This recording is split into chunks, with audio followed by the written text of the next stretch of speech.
का वकील, बीजेपी का आवेदक मेरे एक जम्मू के एमएलए को बंद कमरे में कहता है 20 से 30 करोड़, एक मिनिस्ट्री और रियासत का दर्जा। आप हमारे साथ चलो।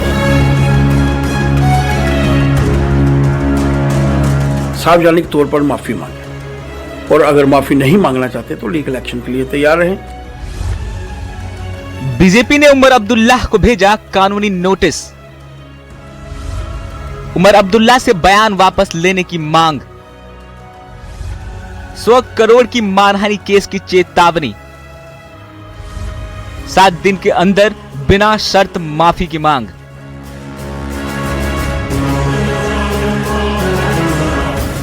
जम्मू कश्मीर की सियासत में स्टेटहुड के मुद्दे के बीच अब एक नया सियासी विवाद खड़ा हो गया है।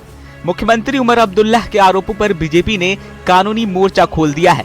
बीजेपी ने उमर अब्दुल्लाह को लीगल नोटिस भेजते हुए 100 करोड़ रुपए की मानहानि केस की चेतावनी दी है। पार्टी का आरोप है कि मुख्यमंत्री ने बीजेपी नेताओं पर बिना किसी ठोस सबूत के गंभीर आरोप लगाए हैं, जिससे पार्टी की छवि को नुकसान पहुंचा है। नेशनल पार्टी बीजेपी और रीजनल पार्टी नेशनल कॉन्फ्रेंस के बीच जो तल्खी पिछले कई महीनों से चल रही थी, उसमें और तेज़ी आ गई है, उसमें और ज़्यादा जो तल्खी है वो बढ़ गई है। अब तो हालत ये हो गई है कि जो लफ्ज़ी जंग चल रही थी वो अब एक तरह से हम कहें उसमें कानूनी दाव पेच आ गए हैं और अब जो है कोर्ट में लड़ाई अब लड़ी जाएगी, ऐसा लगता है नेशनल कॉन्फ्रेंस और बीजेपी के बीच में। बीजेपी ने आज जो लीगल नोटिस भेजा है वो उसी की कड़ी है।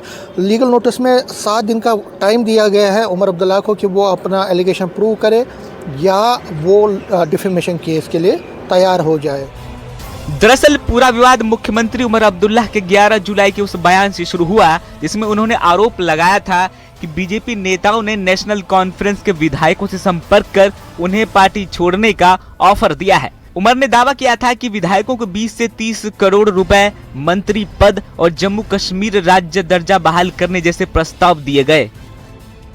सुप्रीम कोर्ट का वकील, बीजेपी का आवेदक मेरे एक जम्मू के एमएलए को बंद कमरे में कहता है हम 20 से 30 करोड़, 20 से 30 करोड़, एक मिनिस्ट्री और रियासत का दर्जा।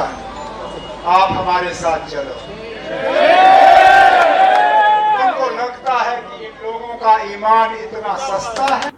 कोई भी उनका अपना इंडिविजुअल एमएलए भी उनके साथ नहीं चल रहे और दूसरी किसी पॉलिटिकल पार्टी के ऊपर आरोप लगाना, उसके बावजूद मैंने कहा था कि उसका नाम सार्वजनिक किया जाए। नहीं कर सकते, सार्वजनिक तौर पर माफ़ी मांगे और अगर माफ़ी नहीं मांगना चाहते तो लीगल एक्शन के लिए तैयार रहें।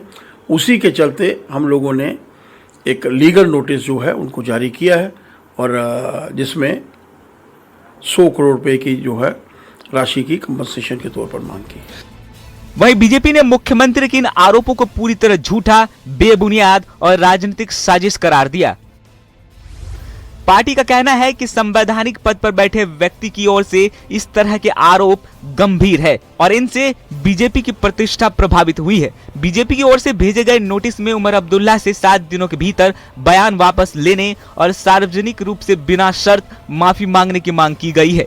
ऐसा नहीं करने पर 100 करोड़ रुपए के मानहानि दावे के साथ कानूनी कार्रवाई की चेतावनी दी गई है। No, I have not been issued any summons. I have received a letter from a lawyer, not a physical copy. I have received an electronic copy of the letter. I made the point on a political stage, expecting that the BJP would respond politically. They have chosen not to. उधर BJP और national conference के बीच जारी सियासी घमासान में अब PDP की भी एंट्री हो गई है।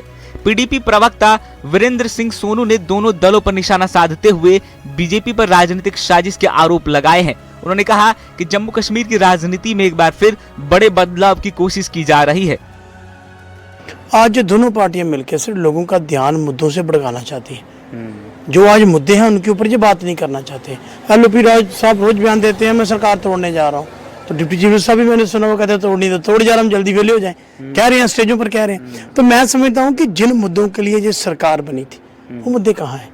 और जो आज जम्मू कश्मीर की हालात है, नौकरी यहाँ बेची जा रही है, रिसोर्स यहाँ बेचे जा रहे हैं, सब कुछ यहाँ, लैंड ऑर्डर की तो आपसे जो चुनाव भी जानते हैं, उन पर कोई बात नहीं करता।